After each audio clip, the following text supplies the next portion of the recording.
Tía, sálvame. Eran las 3 de la madrugada cuando una llamada interrumpida lo cambió todo. Pinche novato de mierda. ¿A quién chingados le llamabas? Ibas de pinche chismoso, ¿ok? Gritó Ricardo Solís, arrancándole el teléfono de las manos a Julián. Lo arrojó con furia contra el suelo de concreto y la pantalla se hizo añicos, esparciendo fragmentos de vidrio que brillaron débilmente bajo la luz de un solitario foco. Mira nomás a este pendejo, haciendo llamadas a escondidas. El primer golpe fue una patada salvaje. Comenzó a lloverle una andanada de golpes en las costillas, en la espalda. El héroe que había salvado a un compañero se convirtió, en el transcurso de una sola noche, en la víctima de una paliza brutal. Por favor, ya basta. Julián se acurrucó en el suelo, pero nadie se detuvo. Ellos no lo sabían. No tenían ni la más remota idea de que la tía que había recibido esa llamada era la almirante Elena Carranza, jefa de la Unidad de Inspección de Derechos Humanos de la Secretaría de Marina. No imaginaban que una de las mujeres de más alto rango en las Fuerzas Armadas de México estaba a punto de irrumpir en su base en Veracruz y ponerla de cabeza. ¿Qué habrías hecho tú en su lugar? En una realidad donde el héroe que salva a un compañero se convierte, de la noche a la mañana, en el blanco del acoso. En ese momento de desesperación, una sola llamada telefónica lo cambia todo. Después de escuchar esta historia, tu concepto del valor y la justicia cambiará por completo. A veces, el coraje de una sola persona es suficiente para sacudir los cimientos de un sistema podrido hasta la médula. Diciembre de 2024. A las 5:30 de la madrugada, el interior de un autobús militar que recorría la autopista México-Puebla estaba sumido en un silencio peculiar, roto únicamente por el ronroneo del motor diésel. El vaho empañaba cada una de las ventanillas, y el aire tibio que salía de la calefacción acariciaba los rostros de los nuevos reclutas. Los 28 marinos recién egresados del adiestramiento básico mostraban expresiones diversas.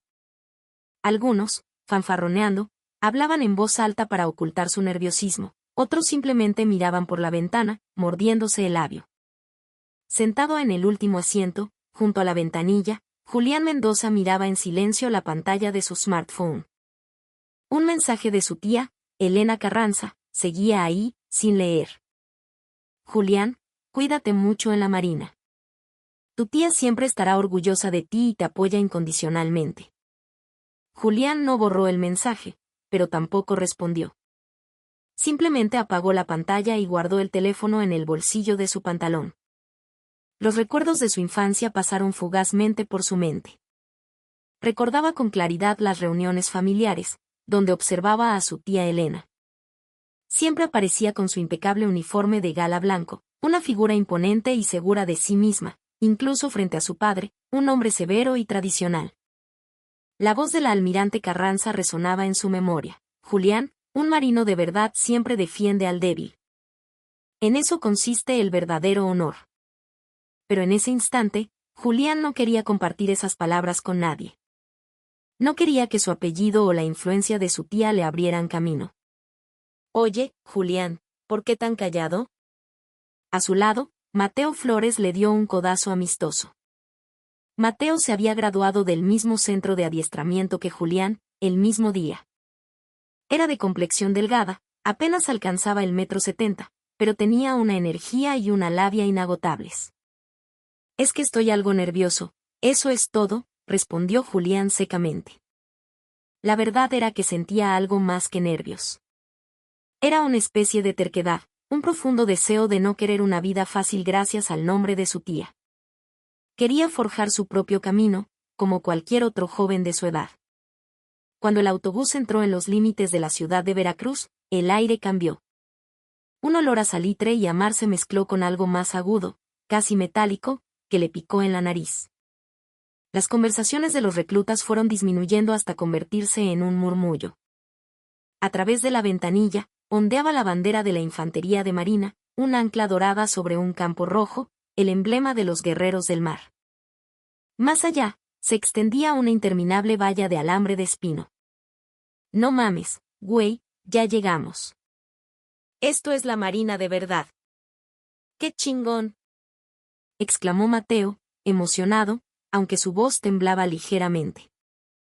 Julián asintió, con la vista fija en el paisaje. A lo lejos, el mar invernal del Golfo de México se agitaba con un tono grisáceo y plomizo. Casi podía oír el estruendo de las olas rompiendo contra el malecón. Ese es el mar donde nos van a poner a prueba, pensó. Alguien murmuró lo mismo a sus espaldas. El corazón de Julián comenzó a latir con fuerza. Afloraron los recuerdos de sus 3 años en el equipo de natación de la preparatoria. La sensación de aquel entonces, cuando había ganado medallas en competencias nacionales, el recuerdo del agua deslizándose por su cuerpo mientras avanzaba, todavía lo sentía en la punta de los dedos. Sin embargo, no sabía si debía revelar esa habilidad o mantenerla en secreto. El autobús redujo la velocidad y se detuvo frente a la entrada principal de la base naval. Un centinela se acercó a la ventanilla del conductor para verificar unos documentos. Luego, el pesado portón de hierro comenzó a abrirse lentamente, con un chirrido metálico que le taladró los oídos. Bueno, llegamos. Pónganse truchas, cabrones, dijo el conductor, volviéndose hacia ellos. Su mirada era una extraña mezcla de compasión y burla, como si estuviera viendo a un grupo de niños a punto de entrar en las puertas del infierno. Al cruzar el umbral, la atmósfera cambió drásticamente. Esto era otro mundo, muy diferente al centro de adiestramiento. Por todas partes, los marinos más antiguos los observaban con miradas penetrantes. Era un ambiente donde la jerarquía se establecía sin necesidad de palabras. Miradas que medían quién era fuerte y quién era débil, quién merecía ser calado y quién sobreviviría. Un sargento con el uniforme perfectamente almidonado gritó con voz de trueno: ¿Qué esperan, novatos? ¿A bajar de una puta vez?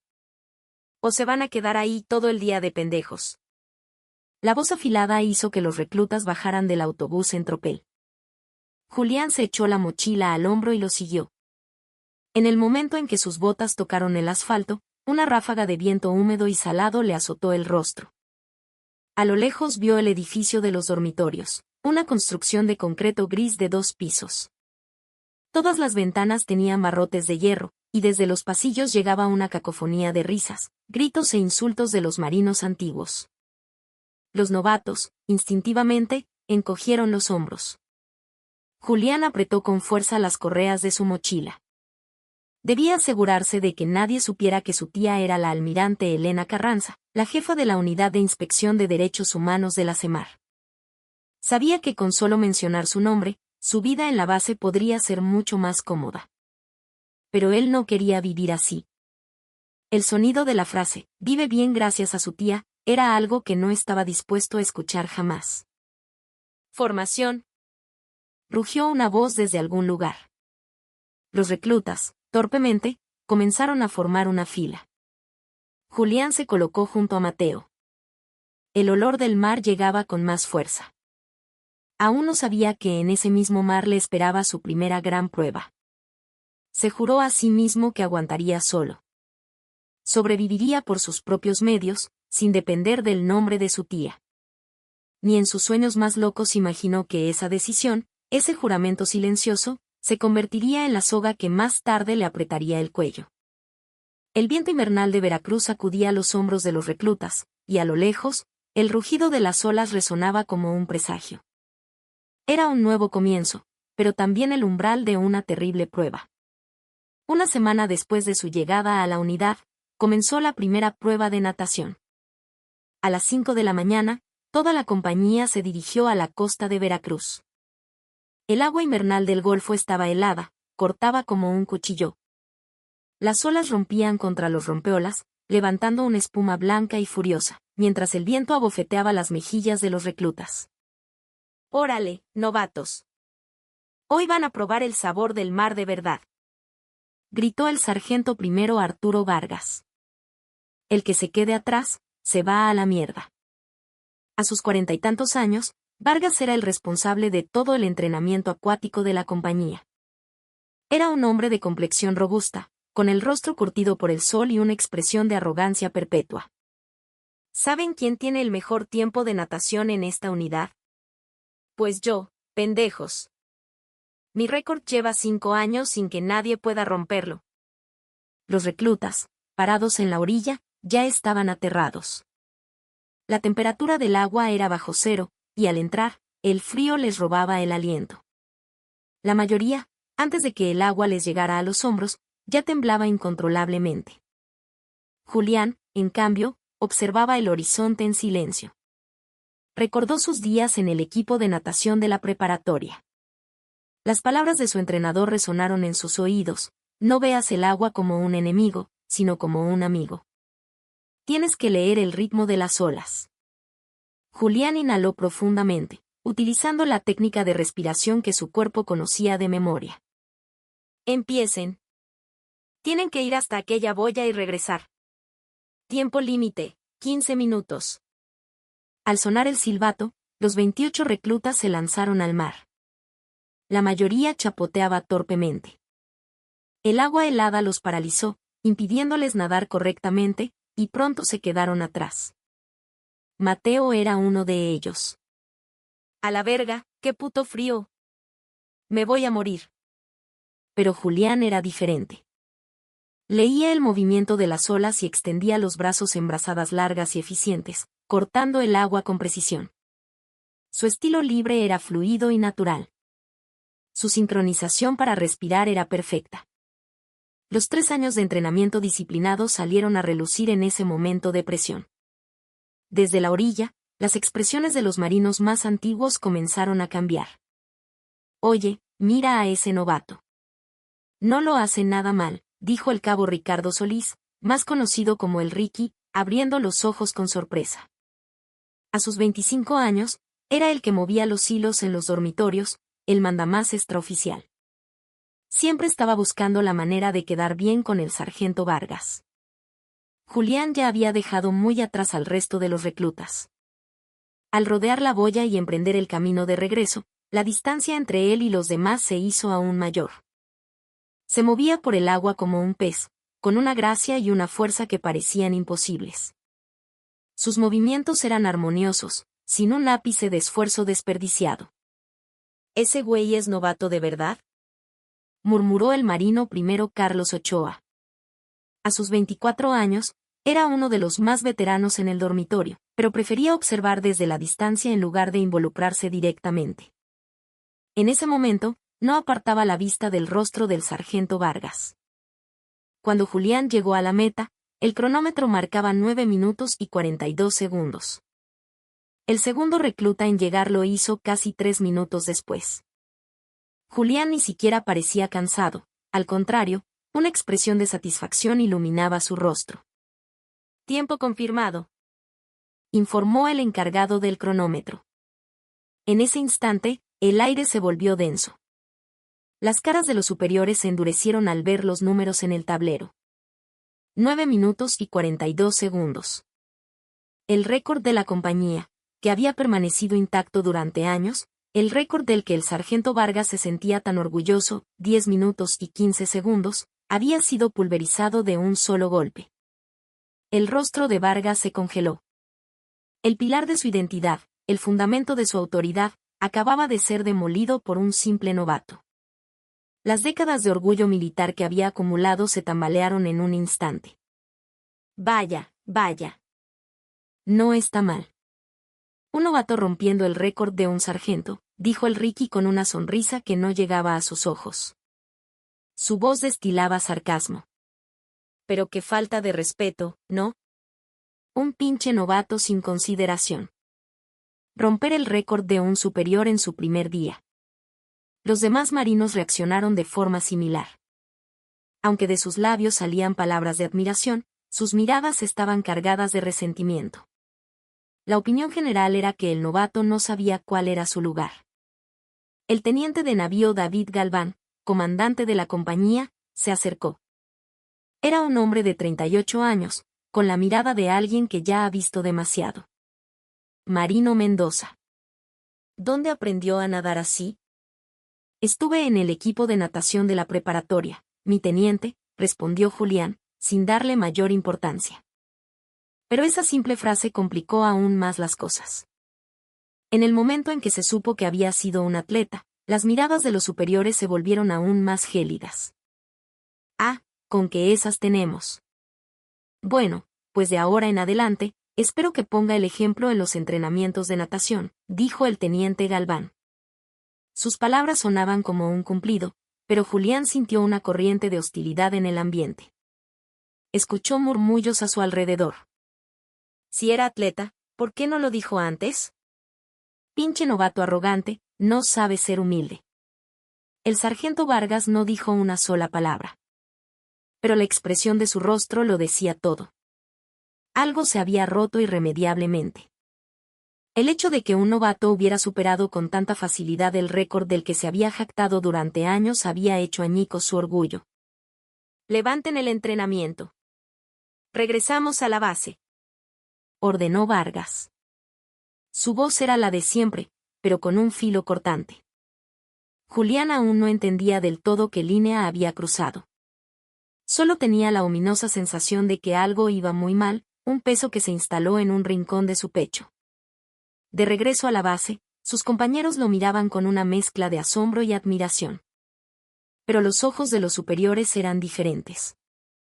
Especialmente la mirada del cabo Solís, el Ricky, que contenía un brillo peligroso.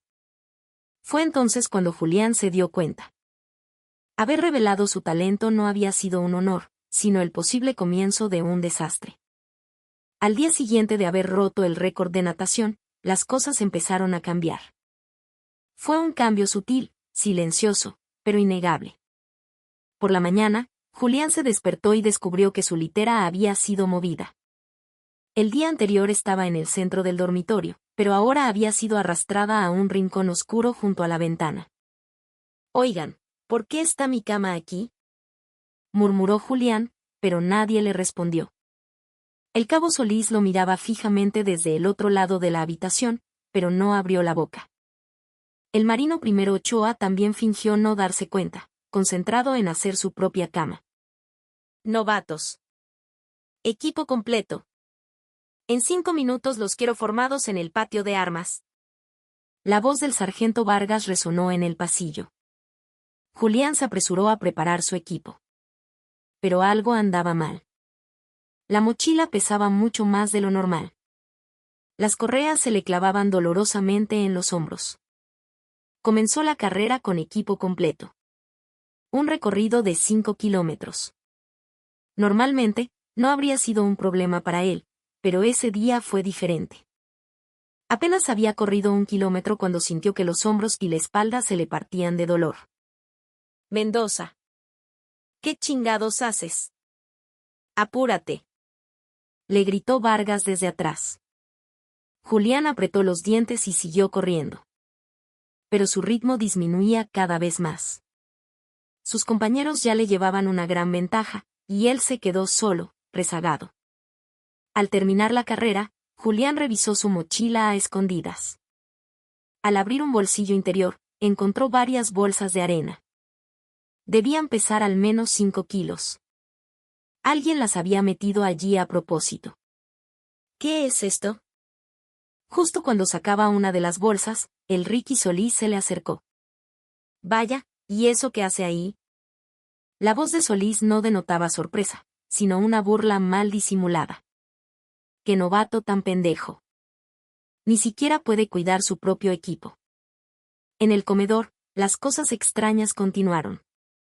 Cada vez que Julián intentaba sentarse en un lugar vacío, alguien se levantaba disimuladamente y se iba a otra mesa. Era como si se hubieran puesto de acuerdo.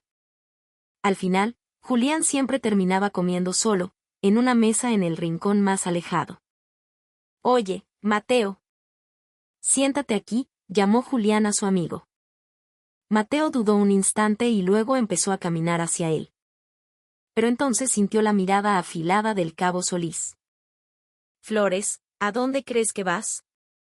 La voz de Solís detuvo en seco a Mateo. Ah, nada, mi cabo, solo iba a sentarme por allá. Aquí hay lugar. Siéntate aquí, cabrón.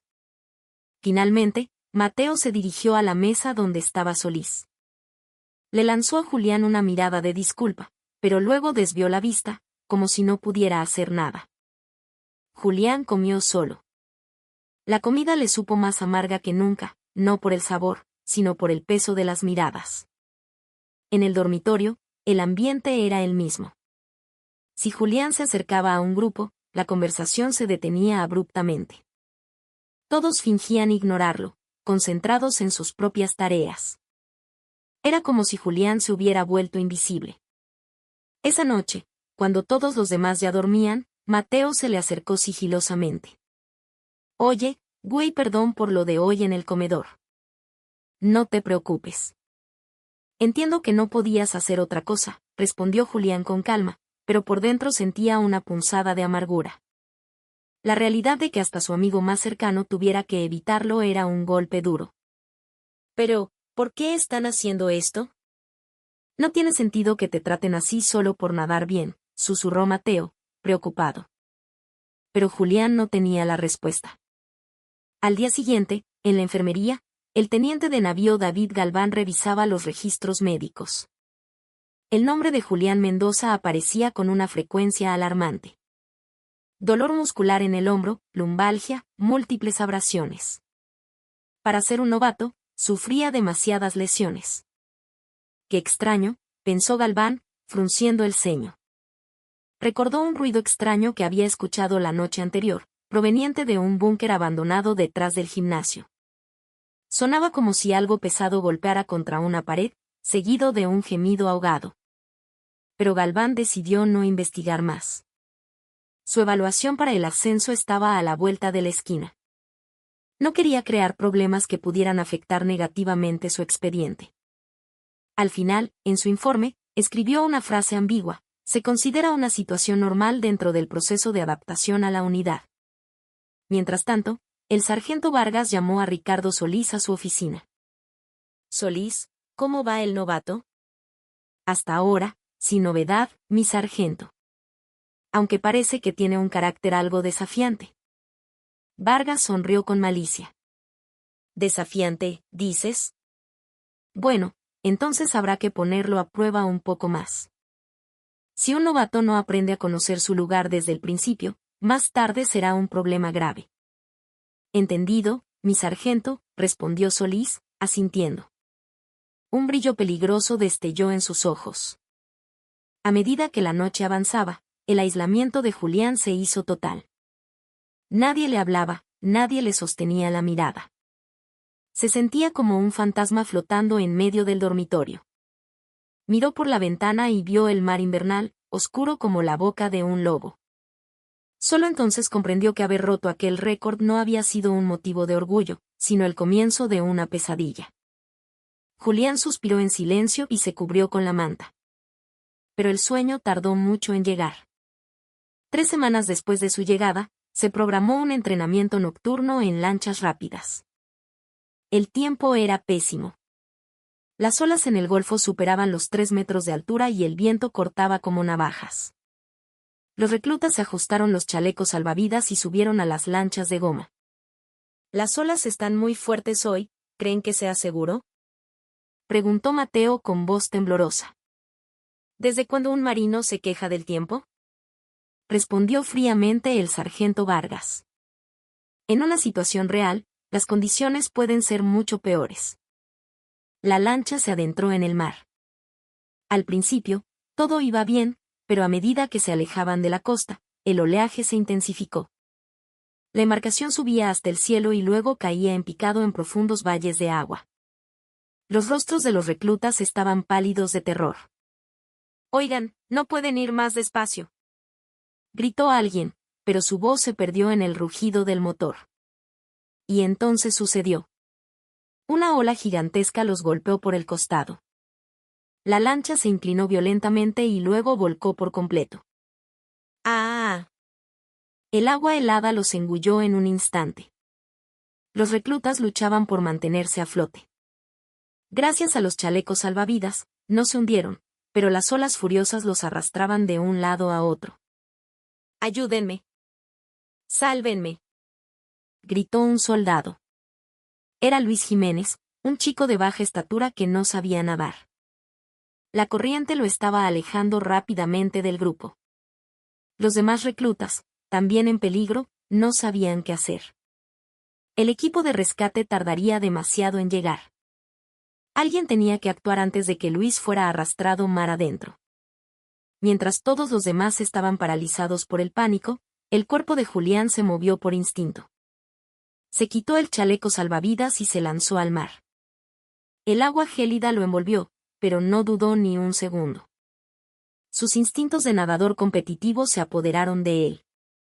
A pesar de las olas violentas, Julián no perdió la calma. Leyó la dirección de las corrientes y nadó con brazadas potentes y eficientes. Su respiración se mantuvo controlada. Los años de entrenamiento dieron sus frutos en esa situación crítica. Luis, agárrate.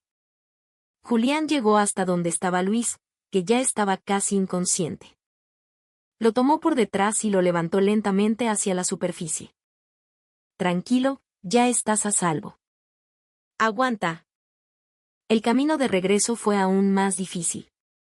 El peso de Luis lo agotaba rápidamente, pero Julián no se rindió.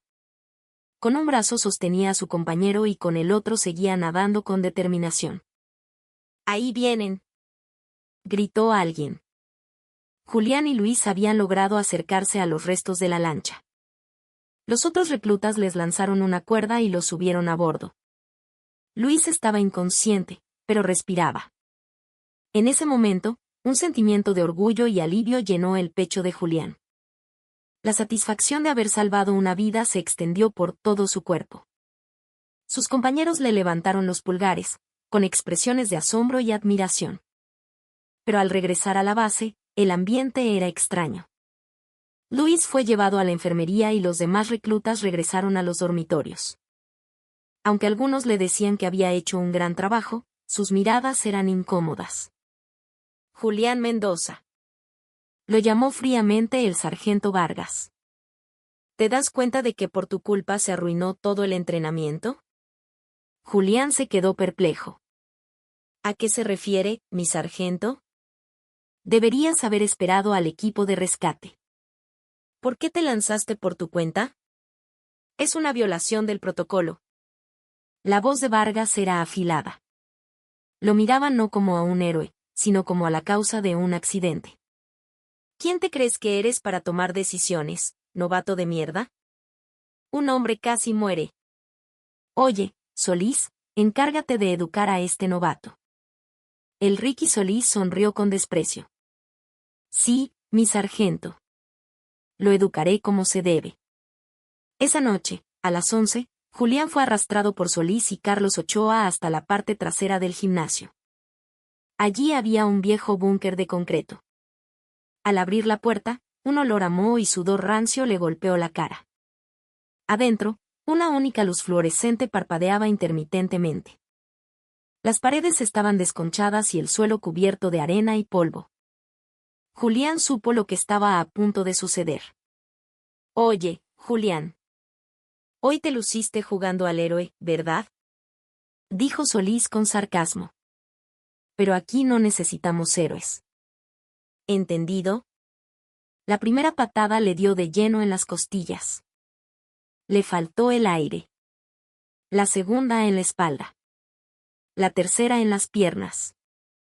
Julián cayó al suelo, acurrucado. ¿Entiendes por qué te estamos golpeando? Preguntó Ochoa con voz fría. Julián no pudo responder. No lo entendía.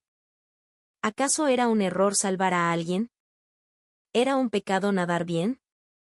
No tenía ningún sentido. El sargento Vargas entró. Se inclinó y le susurró al oído, el que destaca es el primero en morir. Aquí, para sobrevivir, tienes que pasar desapercibido y mantener la boca cerrada. La paliza continuó. Era una violencia incesante. Julián comprendió las reglas de ese lugar. Te golpeaban si lo hacías bien y te golpeaban si lo hacías mal. Todo dependía del humor de los superiores. La próxima vez, quédate calladito. ¿Entendido? Con esa última advertencia de Vargas, la puerta del búnker se cerró. Julián se quedó solo en el suelo frío. Le dolía todo el cuerpo, pero el dolor del alma era peor. No podía aceptar que salvar una vida mereciera tal castigo. Pero al mismo tiempo, otro sentimiento comenzó a surgir en su interior, la ira. La idea de que no podía seguir soportando esto en silencio se apoderó de él.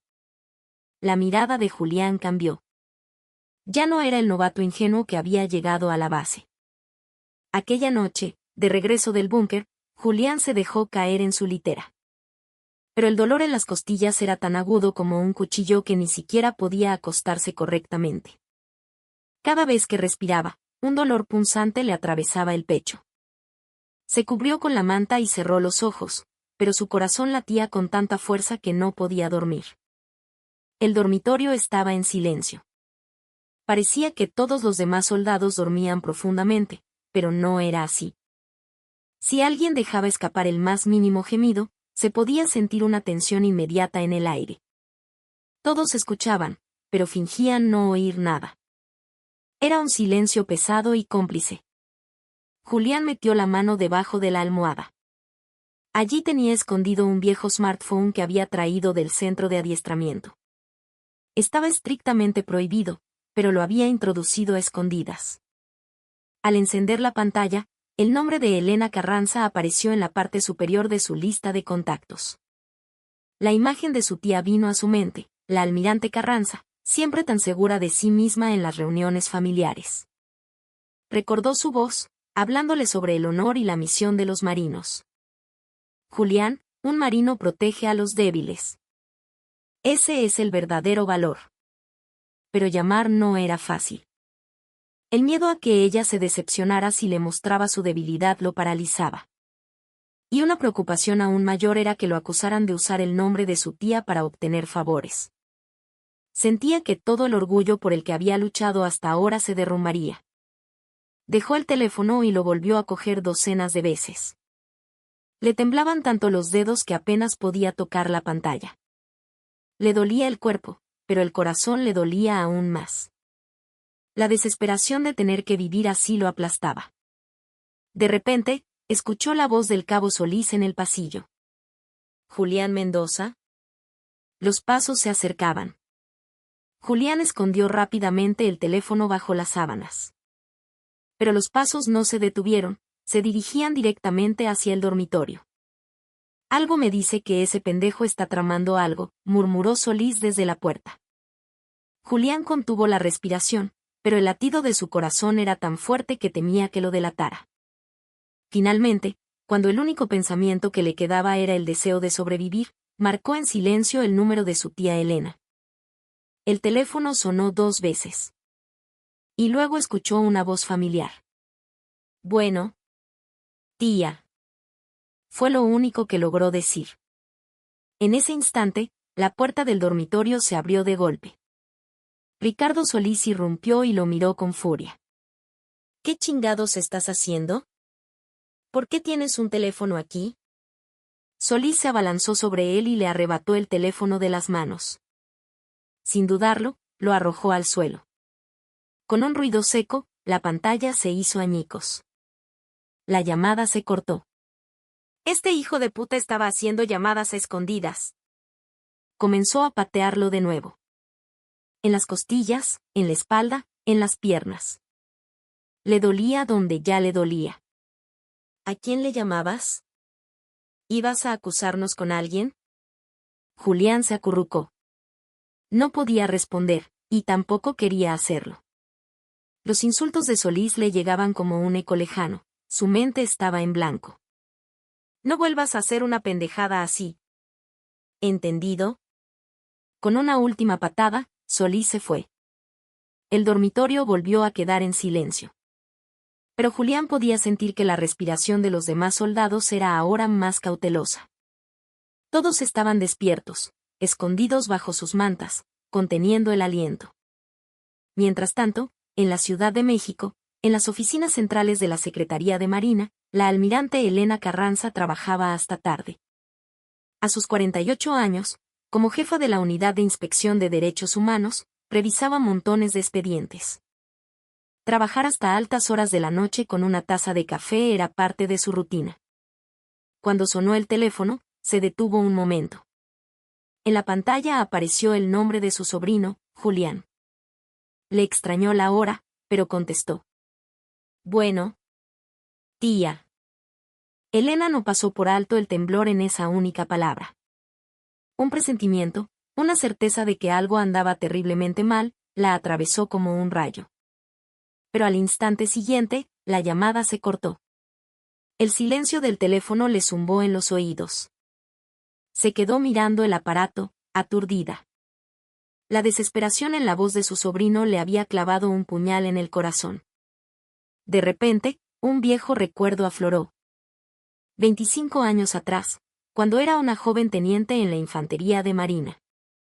Un oficial subalterno a su cargo estaba siendo acosado por sus superiores. El joven le pidió ayuda, pero Elena dudó. Ella también era una oficial joven y temía que, si intervenía, también se convirtiera en un blanco.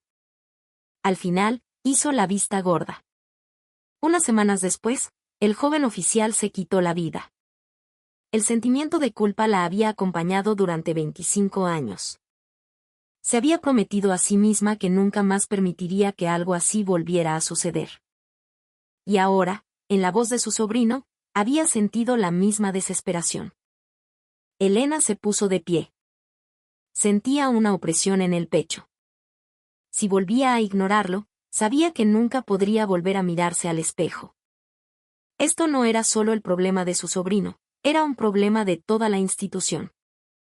Se quitó el uniforme y se puso ropa de civil. Iba a ir como una tía preocupada por su sobrino, no en una inspección oficial. Pero en su interior, ya había tomado una decisión. Si realmente había un problema, esta vez no lo ignoraría. Cogió las llaves del coche y, al salir, murmuró para sí misma, esta vez será diferente. Era una promesa de no repetir los errores del pasado. Elena Carranza se ajustó el abrigo en silencio. El reflejo en el espejo le devolvió un rostro más tenso que de costumbre. En la cara del almirante de 48 años se superponía el recuerdo de aquella noche de hacía 25 años. La determinación de no repetir el mismo error ardía en su mirada. Agarró el volante y encendió el motor. Esto no es por mi sobrino, es por la institución, se repitió. La responsabilidad pública pesaba más que el sentimiento personal. Pero, al mismo tiempo, una pregunta la atormentaba. ¿De qué servía todo si no podía proteger a su propia familia? Eran las 3 de la madrugada. El viaje de la Ciudad de México a Veracruz duraría unas 4 horas. La autopista estaba desierta. Elena conducía más rápido de lo habitual. La radio emitía las noticias de la madrugada, pero no les prestaba atención. En su mente, solo resonaba la voz temblorosa de su sobrino. Se detuvo en una estación de servicio para tomar un café. El líquido caliente le despejó la mente. Con el teléfono, verificó una vez más la información de la unidad de Julián, Primera Brigada de Infantería de Marina, en Veracruz. El mismo lugar donde ella había servido 20 años atrás. Los recuerdos eran vívidos. Recordaba lo mucho que había tenido que soportar para sobrevivir como mujer oficial en un entorno dominado por hombres. Las miradas de sus superiores, la rivalidad de sus compañeros y la imagen de fortaleza que debía proyectar ante sus subordinados. Todo había sido abrumador. Pero ahora las cosas eran diferentes. Ahora era la almirante Elena Carranza, jefa de la Unidad de Inspección de Derechos Humanos de la CEMAR. Llevaba 3 estrellas en el hombro. Era la máxima responsable de los derechos humanos dentro de las Fuerzas Armadas. Ya no estaba en posición de aguantar y callar. Justo antes del amanecer, a las 7 de la mañana, vio la entrada de la base naval de Veracruz. Frenó bruscamente y detuvo el coche en medio de la entrada. Un sedán negro se detuvo derrapando, y los centinelas se acercaron siguiendo el protocolo. Disculpe, necesito ver su identificación, por favor, dijo un joven cabo. Pero en el momento en que vio la identificación que Elena le entregó, su rostro palideció. Almirante Elena Carranza, jefa de la Unidad de Inspección de Derechos Humanos de la CEMAR. El centinela se quedó helado al ver las 3 estrellas junto a su nombre. Perdón, mi almirante. Pase usted, por favor, dijo con voz temblorosa. Elena asintió sin decir nada y entró en la base. La noticia de su llegada se extendió como la pólvora. Alguien hacía una llamada apresurada, se oían carreras por los pasillos. Estamos jodidos. Vino un almirante de la Ciudad de México. ¿Por qué chingados tenemos una inspección sorpresa? Los rostros de los oficiales reflejaban una mezcla de desconcierto y miedo. El sargento Vargas, en particular, perdió el color. Un mal presentimiento lo invadió. Ricardo Solís y Carlos Ochoa sintieron lo mismo. Elena no perdió el tiempo. Se dirigió directamente a la enfermería. Recordaba la distribución de la base. No había cambiado mucho en 20 años. La enfermería seguía en el segundo piso del edificio principal.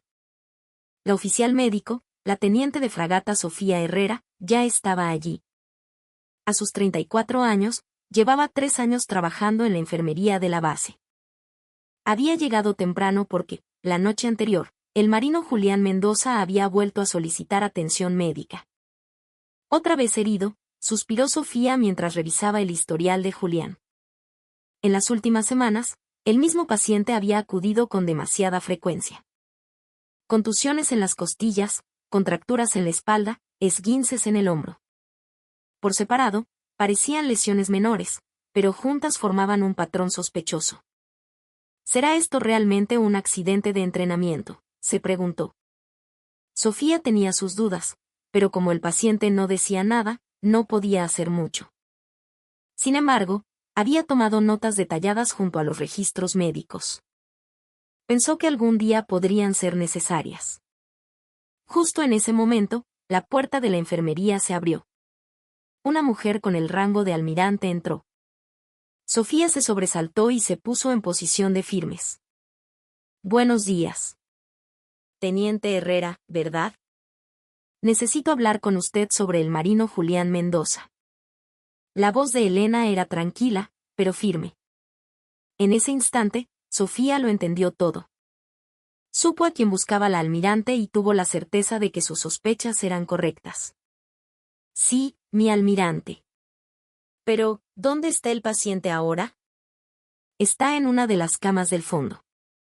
Anoche llegó con contusiones graves.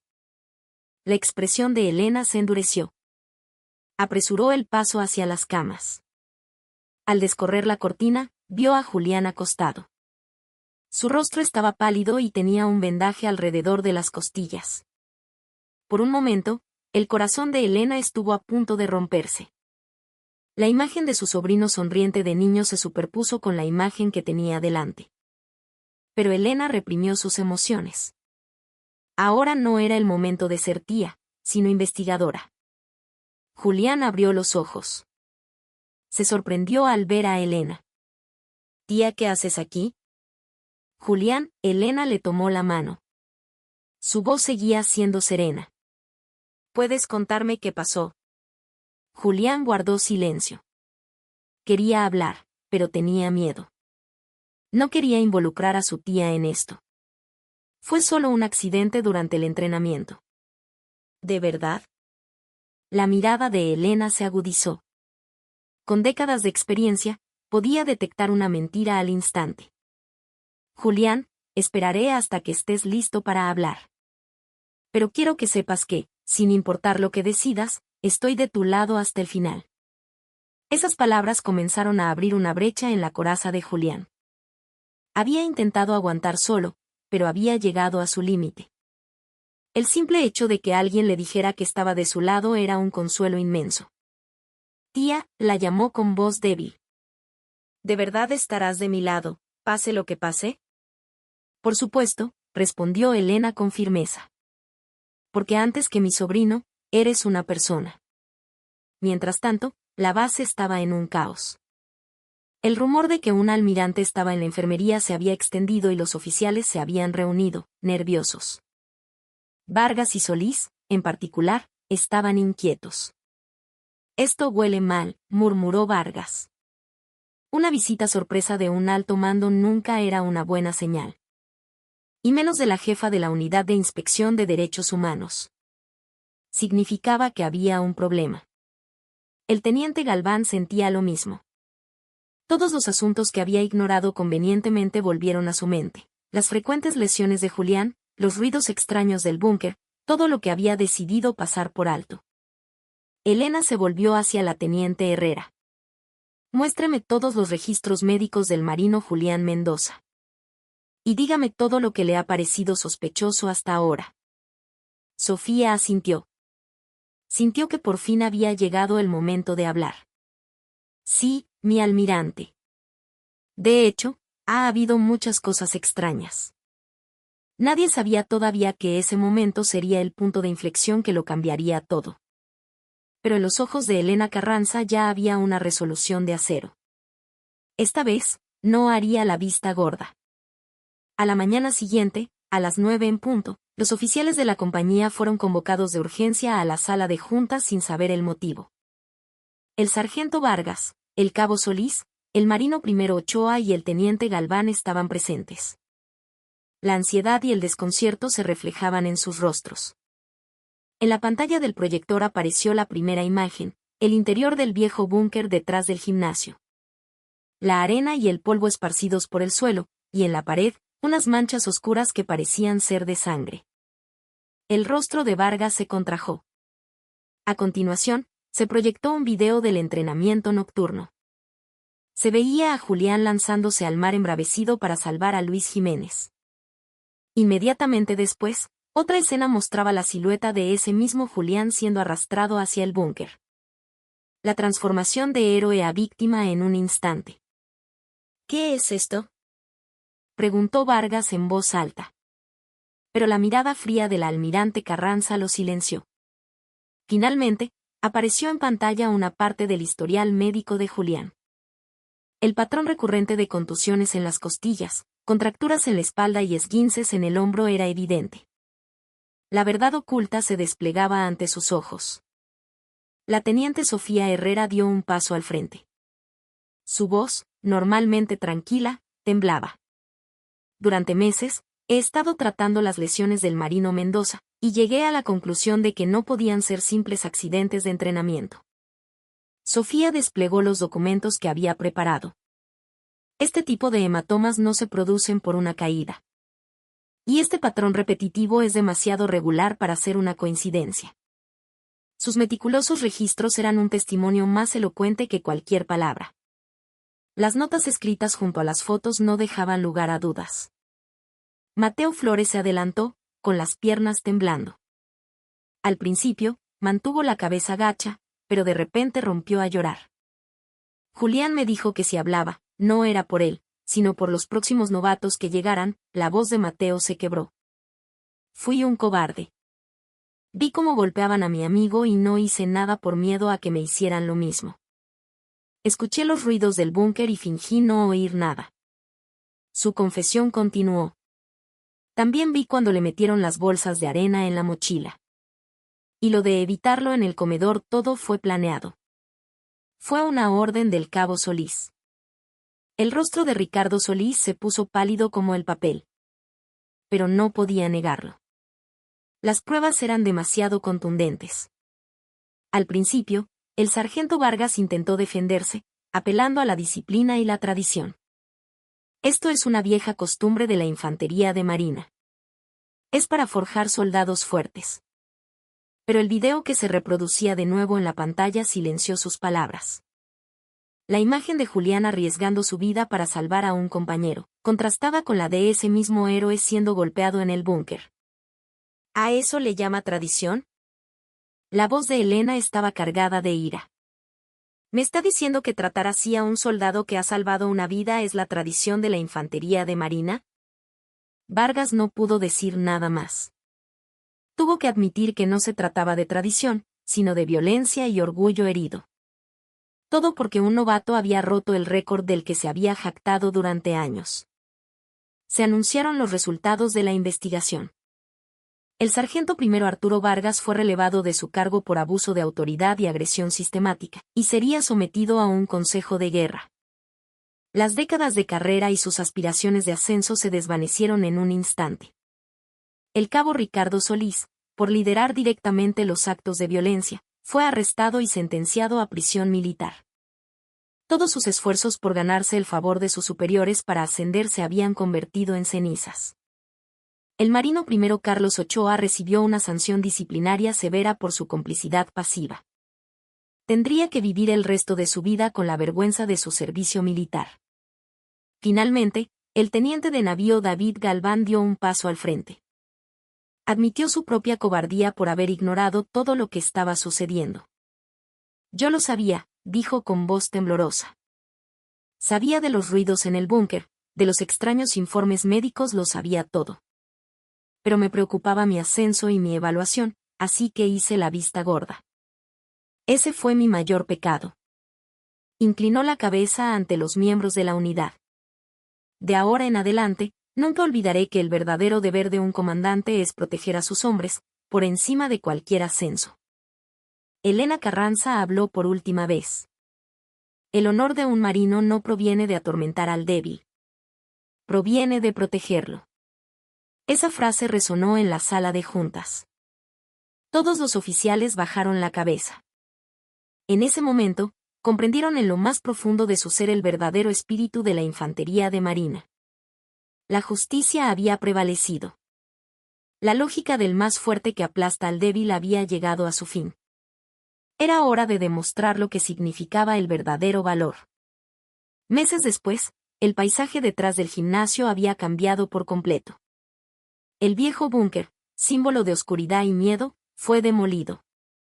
En su lugar, se erigió un pequeño monumento de piedra con una simple inscripción, para que esto nunca se repita. Los soldados, al pasar por allí, se detenían un momento. Algunos guardaban un minuto de silencio, otros simplemente inclinaban la cabeza. El ambiente en los dormitorios también era diferente. Antes, las bromas a menudo ocultaban burlas y rivalidades. Ahora, comenzaba a surgir una cultura en la que los compañeros se acercaban a quienes parecían tener problemas. Oye, ¿estás bien? ¿Tienes mala cara? ¿No dormiste anoche? Si tienes algún problema, dímelo. Estas conversaciones se volvieron naturales. Era un cambio pequeño, pero significativo. El buzón de quejas también cambió. Antes, solo contenía notas de broma. Ahora, los soldados lo usaban para expresar sus verdaderas preocupaciones. Y los comandantes leían esas notas y actuaban en consecuencia. El nuevo comandante de la compañía realizaba entrevistas individuales con los soldados de forma regular. ¿Hay algo que te incomode? ¿Algún superior te está tratando injustamente? Eran preguntas sinceras. Llegó la noche de la ceremonia de licenciamiento. Era un día lluvioso de diciembre en el patio de armas. A pesar del frío, mucha gente se había reunido, familias, compañeros y oficiales de la base. Julián iba a recibir una condecoración especial por su valiente testimonio, que había contribuido a mejorar la cultura de la unidad. Cuando tomó el micrófono, le temblaban las manos. Tenía miedo, fue lo primero que dijo. Fue una confesión honesta. Quería huir, quería aguantar y que todo pasara. Pero pude hablar porque hubo gente que creyó en mí. La voz de Julián se volvió más firme. Espero que los futuros reclutas que lleguen a esta base no tengan que hacer la llamada que yo hice. Un aplauso estalló entre el público. Era un aplauso sincero. Julián miró hacia un lado de la multitud. Sus ojos se encontraron con los de Elena Carranza, que estaba de pie sin paraguas. Tenía los ojos llenos de lágrimas. En ese momento, la culpa por el joven oficial que no pudo proteger 25 años atrás pareció aliviarse un poco. Julián asintió en silencio. Sintió en todo su ser que no había estado solo. Al terminar la ceremonia, mientras salía por la puerta principal de la base, Julián se dio la vuelta por un momento. Había pasado 1 año y 8 meses allí. Había habido mucho dolor, pero también había aprendido lecciones valiosas. Julián, ¿qué vas a hacer ahora? Le preguntó su compañero Mateo Flores, que también se licenciaba ese día. Quiero ser consejero militar, respondió Julián. Algún día, quiero ser la primera llamada de alguien que se encuentre en una situación similar. Mateo asintió. Sí, creo que serías muy bueno en eso. Julián no quería enterrar lo que había sucedido como si nunca hubiera ocurrido. Al contrario, esperaba que su experiencia pudiera ayudar a otros. Creía que solo alguien que ha superado el dolor puede ofrecer un consuelo genuino. Al salir definitivamente de la base, pensó que lo que había aprendido en la infantería de marina no era la violencia. Era el valor de dar un paso adelante a pesar del miedo, y el deber que existe entre las personas. El valor no es la ausencia de miedo, sino la capacidad de superarlo, murmuró Julián.